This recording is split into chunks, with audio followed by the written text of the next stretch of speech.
Emma Sullivan, 34, was a veteran who had completed 2 tours in Afghanistan. 3 years ago, she was caught in an IED blast that left visible scarring along her face and neck, a survival map etched into her skin. When she came home, administrative jobs that matched her military background mysteriously vanished once employers met her in person. After 6 months of rejections, Emma took a waitressing job at a small diner in her rural hometown. She had bills to pay, and Dottie's diner was the only one willing to take her on.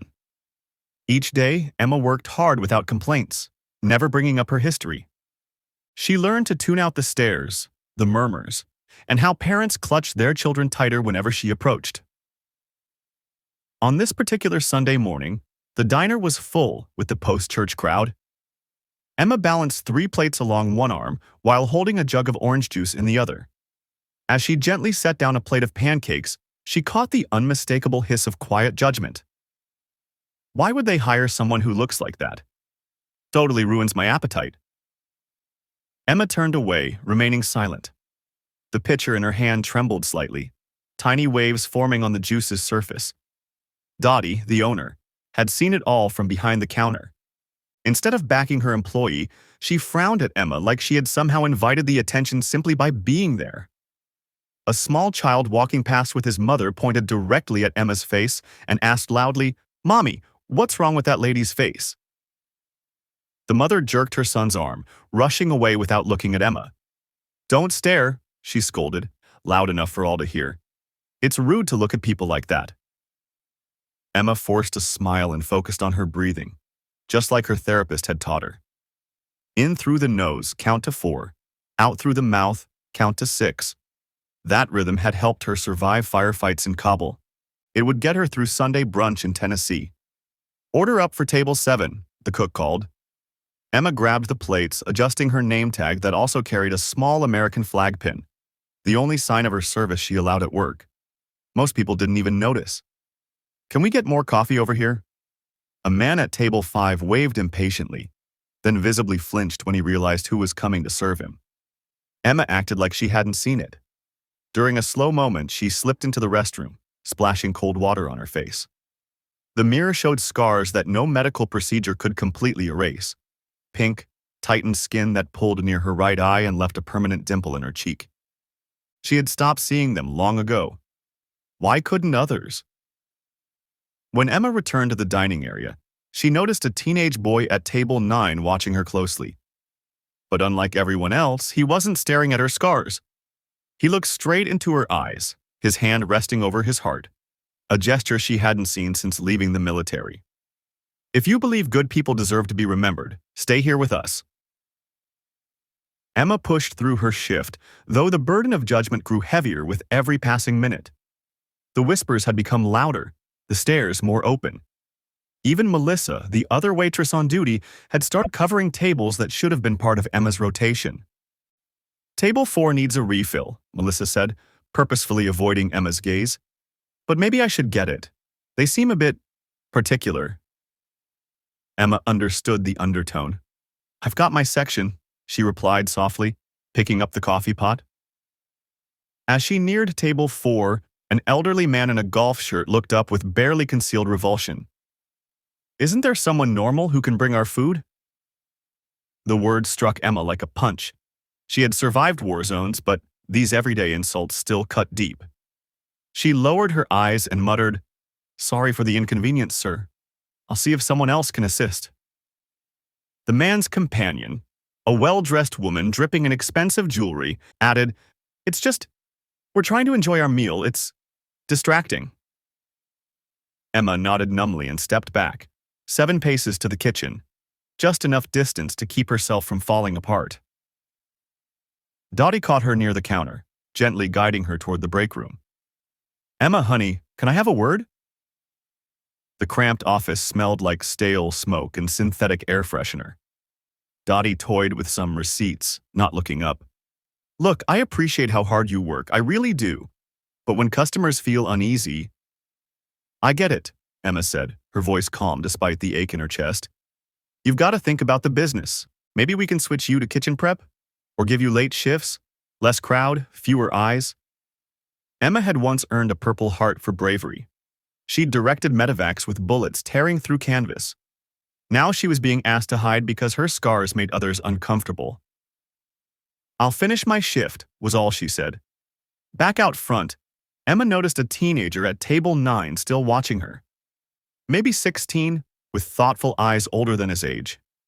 Unlike the others, his stare wasn't cruel, just quietly intense and unreadable.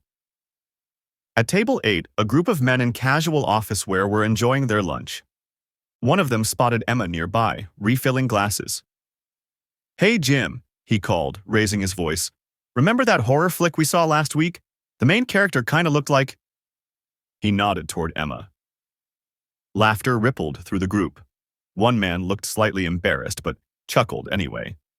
What no one there knew was that Emma's scars came from shielding 2 fellow soldiers from a blast. The official record cited her for exceptional heroism under life-threatening conditions. 3 others died on the spot. Emma had dragged a bleeding comrade over 100 yards to safety despite her own wounds. Now, she bore ridicule with the same quiet endurance she had shown in combat. The teen at table 9 rose slightly, as if about to speak, then hesitated when his mother touched his arm. His gaze never left Emma, tracking her as she took another insult, another deliberate slight. Emma didn't know the boy was Tyler James, son of Captain Michael James, a soldier she had served beside. Tyler had grown up hearing tales of the brave medic who saved lives overseas. His father had even shown him unit photos, including one of Emma before the explosion, proud in uniform. Tyler had recognized her not from the scars, but from her eyes, the same determined eyes that stared back from a framed photo on their living room shelf. Have you ever witnessed someone being mistreated and wished you could step in? Leave a comment below. Tension rose again when a new group entered and was seated in Emma's area. 4 men in golf gear, loud from the outset. "Hey, Scarface, can we get some service here?" one jeered, earning raucous laughter from the others. Emma walked over with her notepad, her practiced smile firmly in place despite their cruelty. "Welcome to Dottie's. What can I get you today?" "What happened to your face?" one of them asked bluntly. "Bar fight? Car wreck?" "I'd recommend the pancake combo," Emma said, ignoring the remark. "Or our house-style country breakfast. Comes with—" "I asked you a question," the man cut in, lowering his voice to a threatening growl. "What's wrong with your face?" The entire diner fell silent. Behind the counter, Dottie acted busy at the till. Melissa vanished into the back.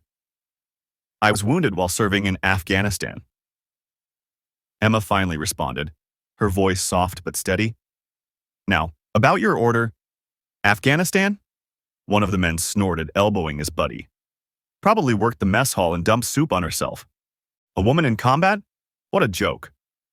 Emma's hand quivered slightly, her pen dragging unevenly across the notepad. She had been a combat medic with a forward surgical unit, but trying to explain herself now felt pointless. "I'll give you gentlemen a few more minutes," she said, turning to walk away. "No, wait," one of them called, intentionally knocking his water glass to the floor. "Look what you made me do with all that shaking. Clean it up." Emma crouched down, gathering the broken pieces, her cheeks burning with shame as she felt the weight of the entire room's gaze pressing on her. "Emma, that's enough." Dottie's voice cut through the tension as she stepped out from behind the counter. "That's it. You're making everyone uncomfortable. I need you to clock out." Emma remained kneeling, shards of glass still in her fingers. "I haven't finished my shift. I'm sorry, but this just isn't working. These scenes are hurting the business." Emma stayed frozen, not out of shock, but because it took everything in her not to fall apart. She'd lived through far worse. "You're firing me. Because of how I look?" The words slipped out before she could reel them back. "I'm letting you go because customers are complaining," Dottie replied, though she couldn't meet Emma's eyes. The air in the diner felt suffocating. Some patrons looked away, ashamed. Others just watched, morbidly curious. No one said anything. Then Tyler, the teenager from table 9, stood up. He stepped out of his family's booth and walked into the middle of the restaurant. His mother reached for him. "Tyler, sit down," she whispered. But he gently shrugged her hand off. "Can I say something?" he asked, voice cracking with the awkward blend of nerves and emotion. The unexpected moment made everyone turned toward him. The room fell completely still. Tyler looked at Emma, then turned to the crowd of strangers. His voice grew stronger as he continued. "She saved my dad's life, twice." The sentence landed like a thunderclap. Tyler pulled a worn photograph from his wallet. "This is my father," he said, holding up a picture of a soldier in fatigues with his arm wrapped around a female medic, Emma, before the scars. "Captain Michael James, 10th Mountain Division, 2 Purple Hearts." He walked closer to Emma, his stance respectful. "My dad told us how their convoy was ambushed, how Sergeant Sullivan, Emma, dragged him from a burning vehicle after the IED went off, how she carried him almost a football field under enemy fire. She threw her own body over his during a second blast." Emma didn't move. Her tears fell freely down her scarred cheeks. "Those scars you're all staring at? That's what bravery looks like." In the corner, an older man slowly stood up, every movement intentional. "I served in Vietnam," he said, 48 years ago. "I sat here watching this unfold and said nothing." He turned to Emma, lifting a hand in a formal salute. "Ma'am, I'm sorry for being a coward today." A woman nearby dabbed her eyes. "I'm so ashamed," she whispered. Even the men who had ridiculed Emma sat silently now, their bravado punctured by a teenager's honest words. Dottie approached Emma again, her earlier firmness replaced by quiet regret. "Emma, I had no idea. I never even asked." "You never asked any of us," Tyler said, addressing everyone in the diner. "You just assumed who she was based on what you saw." Gradually, people began to rise from their seats. First, Tyler's family, then the elderly veteran, followed by others. A quiet recognition of their shared failure, and a tribute to the woman they had misjudged so harshly. The diner erupted into applause, not for great service or a celebration, but because for the first time they truly saw the strength behind the scars they once ridiculed. Have you ever done the right thing, even when others turned their backs? Your voice matters too. Within a week, Dottie's Diner hung a new sign in the window. "Proudly serving veterans, all are welcome here." Emma didn't remain long after that. A representative from the Department of Veterans Affairs reached out, offering her a role as a communications coordinator for their outreach division. "We need people who know what it feels like to come home changed," they told her. On her final day at the diner, a line of customers waited, not just to leave tips, but to hand her handwritten notes of thanks. Some said sorry aloud. Others couldn't find the words, but their kindness said it all. Dottie gave Emma a framed artwork, painted by a local artist, a portrait of her in uniform, not military, but as a waitress, the American flag behind her. "So we never forget what real service looks like," Dottie said, her usual tough tone softened by heartfelt regret. Tyler and his parents became regular visitors at the VA center where Emma now worked. His father, Captain James, even began volunteering alongside her, helping other veterans navigate the hard transition to civilian life. Half a year later, Emma was invited to speak at the high school's Veterans Day Assembly. As she stepped toward the podium, she saw Tyler in the front row, standing tall like a young cadet. When it was his moment to introduce her, he straightened and said, "Heroes don't always wear uniforms. Sometimes they wear aprons and serve you breakfast. Sometimes their scars tell stories of bravery most of us could never imagine." Emma brushed her fingers along her jawline, a gesture once filled with shame. Now, it held nothing but pride. She no longer viewed her scars as flaws.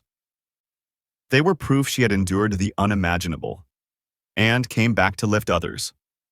"Scars aren't ugly," she began her speech. "They're a testimony to battles we've survived, often so others didn't have to face them." She paused, her eyes locking with Tyler's. And sometimes, it just takes 6 words from one courageous soul to make the world stop and listen. Across town, Dottie's Diner now had a new feature, a wall of honor with portraits of local veterans.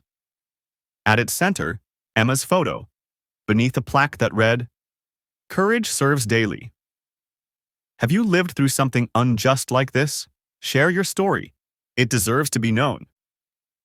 Subscribe for more Real Speak Diaries, so YouTube can remind you daily that choosing what's right means you're never truly alone. Miss, your face looks disgusting. The waitress froze in place, water trembling from her glass onto her skirt. Laughter exploded from a nearby booth. The scars along her cheeks stood out sharply under the diner's harsh lights. She said nothing, just stood there. But then, a teenage boy in a corner booth stood, met their eyes, and said exactly 6 words. Have you witnessed injustice like this? Type yes if your heart broke too.